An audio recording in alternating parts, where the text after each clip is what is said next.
Assalamualaikum warahmatullahi wabarakatuh. Anak-anakku kelas 4 yang Pak Guru sayangi, yang tentunya saat ini masih bersama keluarga di rumah. Mudah-mudahan kalian semua berserta keluarga di rumah selalu disehatkan oleh Allah Subhanahu wa Ta'ala. Amin ya Rabbal Alamin. Dan untuk pembelajaran SKI, ya, sejarah kebudayaan Islam pada hari ini, kita akan membahas tentang ketabahan Nabi Muhammad sallallahu alaihi wasallam beserta para sahabatnya, para pengikutnya dalam melaksanakan dakwah Islam, dalam menyebarkan agama Allah Subhanahu wa Ta'ala. Nah, anak-anakku, untuk lebih barokahnya ya, pembelajaran pada hari ini, mari kita mulai dengan ucapan Bismillahirrahmanirrahim, dengan harapan mudah-mudahan pembelajaran kita pada hari ini bersama ridha Allah Subhanahu wa Ta'ala, dan tentunya nanti akan menjadi ilmu yang nafi' dan barokah. Amin ya Rabbal Alamin. Nah, anakku kelas 4 yang Pak Guru sayangi, adapun rangkaian tujuan pembelajaran pada hari ini, Pak Guru berharap agar kalian dapat memahami, mengetahui, menyebutkan beberapa ketabahan yang dilakukan baginda Kanjeng Nabi Muhammad, ketabahan yang dimiliki oleh baginda Nabi Muhammad dan juga para pengikutnya, para sahabatnya dalam menegakkan agama Allah Subhanahu wa Ta'ala, sehingga kalian semuanya dapat mencontoh, meneladani ketabahan baginda Kanjeng Nabi Muhammad dalam kehidupan sehari-hari. Nah, anak-anakku yang Pak Guru sayangi, ketika baginda Kanjeng Nabi Muhammad sallallahu alaihi wasallam berkhalwat di Gua Hira, ya, beliau bertafakkur di Gua Hira, tepatnya pada malam tanggal 17 Ramadan, beliau mendapatkan wahyu yang pertama, yaitu dalam surat Al-Alaq. Bismillahirrahmanirrahim. Iqra bismi rabbikal ladzi khalaq. Ya. Kemudian setelah datangnya ayat itu, turunnya ayat itu, baginda Kanjeng Nabi Muhammad, Iqra, bacalah, diperintahkan untuk membaca. Baginda Kanjeng Nabi, la aqra, saya tidak bisa baca. Dan itu diulangi beberapa kali oleh malaikat Jibril, sehingga dituntunlah baginda Kanjeng Nabi. Kemudian setelah itu baginda Kanjeng Nabi pulang, bercerita kepada istrinya bahwa ada ayat, ada turun ayat, yaitu surat Al-Alaq tadi, Iqra bismi rabbikal ladzi khalaq. Kemudian komunikasi dengan saudara istrinya, disitulah dijelaskan oleh pendeta, mengatakan bahwa di dalam kitabnya ya, ada nanti Nabi akhir zaman ya, yang bernama Ahmad, yaitu Nabi Muhammad, yang akan melanjutkan ajaran Islam ila yaumil qiyamah. Ya. Nanti ada pemimpin, pemuka agama, ya, utusan Allah yang bernama Ahmad, yaitu baginda Nabi Muhammad, yang akan melanjutkan ajaran Islam. Sehingga disitulah dengan turunnya ayat Iqra bismi rabbikal ladzi khalaq menunjukkan bahwa Nabi Muhammad sallallahu alaihi wasallam yaitu diangkat menjadi rasul, diangkat menjadi nabi oleh Allah Subhanahu wa Ta'ala. Kemudian tidak lama kemudian dari itu turun ayat yang kedua, yaitu ayat surat Al-Mudassir, ya. Ya ayyuhal mudassir qum fa'anzir ila akhirih. Wahai orang yang berselimut, bangun. Karena kedinginan baginda Nabi berselimut. Bangun, disuruh bangun. Di situ menjadi dasar bahwa baginda Nabi Muhammad diperintahkan oleh Allah untuk berdakwah secara sembunyi-sembunyi. Ya, secara sembunyi-sembunyi berdakwah kepada istrinya, berdakwah kepada saudaranya yang bernama Ali bin Abi Thalib, saudara sepupunya. Kemudian berdakwah kepada temannya Abu Bakar, Abu Bakar berdakwah kepada Utsman, kemudian berdakwah kepada Zubair bin Awam dan banyak lagi sahabat-sahabatnya diajak untuk masuk Islam. Oleh karena itu ada kurang lebih 12 orang sahabat Nabi ya yang diajak masuk Islam, maka orang itulah yang disebut dengan as-sabiqunal awwalun, orang-orang yang pertama kali masuk Islam. Kemudian yang ketiga turun lagi ayat yang berikutnya, yaitu di dalam surat Al-Hijr, yaitu tepatnya pada ayat 94, yaitu fasda bima tu'mar wa'rid anil musyrikin. Dengan turunnya surat Al-Hijr ayat 94 ini menjelaskan ya, menunjukkan bahwa baginda Kanjeng Nabi Muhammad diperintahkan untuk berdakwah secara terang-terangan. Nah, mulai baginda Kanjeng Nabi Muhammad berdakwah secara terang-terangan itulah sehingga banyak orang kafir Quraisy yang marah kepada baginda Nabi. Karena ajaran yang dibawa baginda Nabi itu tidak sama, tidak sesuai dengan ajaran nenek moyang orang Arab terdahulu. Ya. Oleh karena itulah, mulai dari baginda Nabi berdakwah secara terang-terangan sehingga banyak orang kafir Quraisy yang membenci baginda Kanjeng Nabi. Sehingga banyak hal yang dilakukan untuk mencelakai baginda Kanjeng Nabi Muhammad. Bukan hanya orang lain, pamannya sendiri yang bernama Abu Lahab menentangnya. Sehingga turunlah ayat tabbat yada abi lahab wa tab. Celakalah wahai Abu Lahab. Kenapa? Karena menentang ajaran yang dibawa baginda Kanjeng Nabi Muhammad. Dan pamannya lagi yang bernama Abu Jahal ya, juga menentang baginda Kanjeng Nabi Muhammad dan bahkan menyiksa baginda Kanjeng Nabi Muhammad. Ya. Ketika baginda Nabi sedang sholat, ya, kemudian dibawakan batu. Ya, ketika baginda Nabi sujud sholat, mau dibawakan batu akan ditindihkan, batu besar akan ditindihkan kepada badan baginda Kanjeng Nabi Muhammad. Tapi atas kuasa Allah, seperti ada unta besar yang menghalangi. Sehingga Abu Jahal itu merasa ketakutan. Ya, selamatlah baginda Kanjeng Nabi Muhammad. Suatu ketika beliau sedang sholat di depan Ka'bah.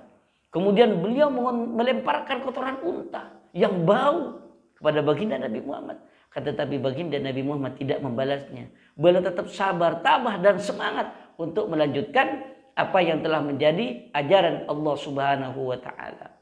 Jadi banyak hambatan, tantangan, dan bahkan ketika beliau berjalan menuju Masjidil Haram, ya, kemudian di jalan diberi potongan botol, kemudian diberi duri, paku dan sebagainya untuk menghalangi, akan tetapi itu tidak menjadi penghalang bagi baginda Nabi untuk pergi ke masjid. Dan banyak lagi tantangan-tantangan yang dilakukan oleh orang kafir Quraisy untuk menghalangi dakwah baginda Kanjeng Nabi. Akan tetapi baginda Kanjeng Nabi tetap tabah, sabar dan terus tidak pernah putus asa. Kemudian bukan hanya baginda Kanjeng Nabi ya yang ditentang, ya. Bahkan para sahabat-sahabatnya juga ditentang. Ya. Orang yang mengikuti baginda Nabi juga ditentang, seperti istri baginda Nabi sendiri juga mendapatkan ocehan, ya, mendapatkan olok-olokan dari orang kafir Quraisy. Kemudian Abu Bakar juga sempat dikeroyok oleh orang kafir Quraisy sehingga luka parah. Utsman bin Affan juga pun diusir, disiksa oleh pamannya sendiri. Kemudian Bilal bin Rabah disiksa di padang pasir oleh tuannya. Mereka menyiksa Bilal bin Rabah. Akan tetapi walaupun disiksa, dijemur di padang pasir yang begitu panas, tidak berpakaian, akan tetapi dari lisan Bilal bin Rabah tetap mengatakan ahad, ahad, ahad, Allah yang satu, Allah yang maha satu. Ini menunjukkan bahwa Bilal bin Rabah tidak goyah dengan hambatan tantangan dari orang kafir Quraisy yang menyiksa beliau, sehingga beliau tetap tegar menghadapinya. Dan disitulah Bani Umayyah didatangi oleh Abu Bakar dan dibelilah yang bernama Bilal bin Rabah itu, dibebaskan, dimerdekakan jadi budaknya Umayyah. Kemudian selanjutnya Yasir, keluarga Yasir juga disiksa oleh Abu Jahal. Ya, Yasir sendiri, istrinya Yasir dan anaknya bernama Amr disiksa sehingga Yasir dan istrinya meninggal dunia akibat dari siksaan dari Abu Jahal itu.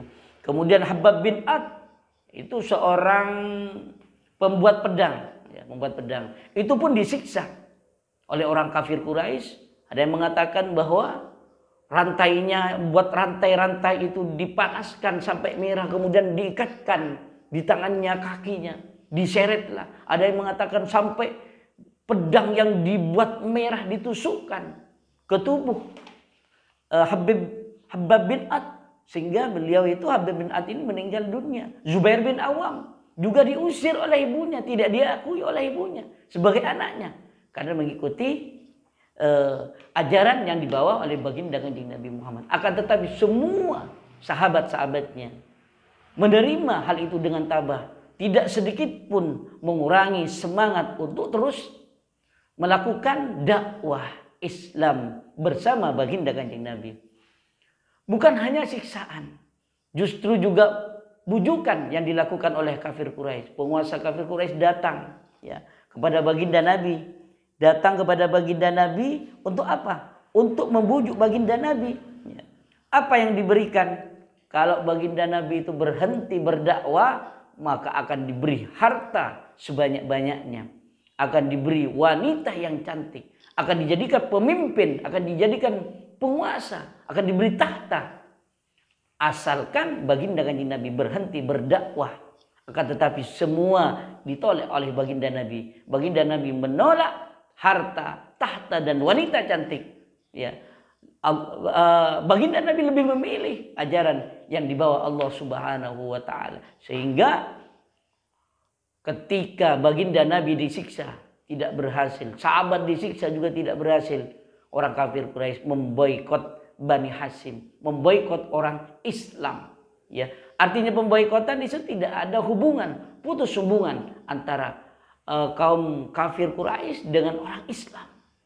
Putus hubungan antara orang kafir Quraisy yaitu dengan keluarga Hashim. Disitulah penuh penderitaan selama 3 tahun lamanya. Mereka menderita akibat dari pemboikotan itu. Akan tetapi sedikit pun tidak mengurangi semangat untuk berdakwah.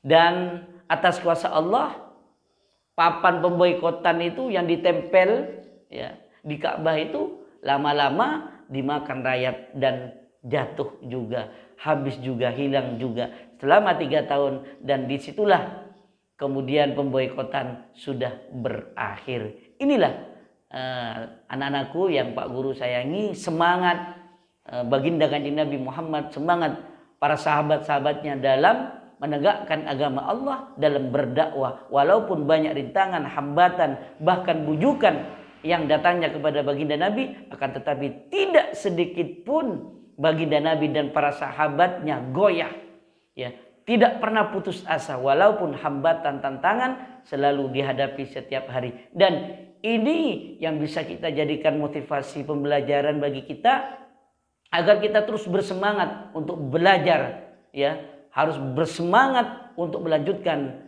perjuangan baginda Kanjeng Nabi Muhammad sallallahu alaihi wasallam, dan jangan sampai ada putus asa. Walaupun di masa pandemi, yang penting kita tetap belajar, belajar dan belajar.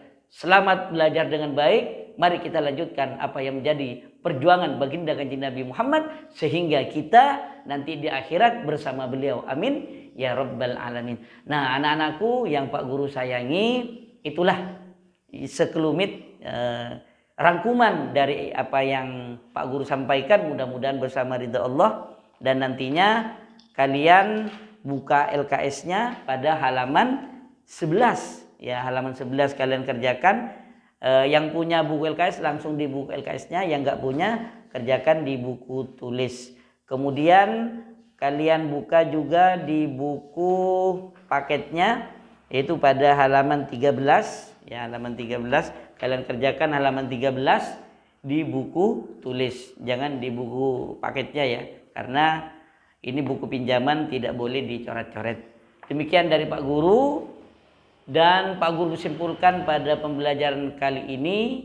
Jadi semangat, ya, baginda Kanjeng Nabi Muhammad dan juga para sahabatnya sungguh luar biasa dalam menegakkan ajaran Islam. Walaupun banyak tantangan, hambatan, rintangan, dan mereka semua selalu menghadapi dengan penuh dengan kesabaran.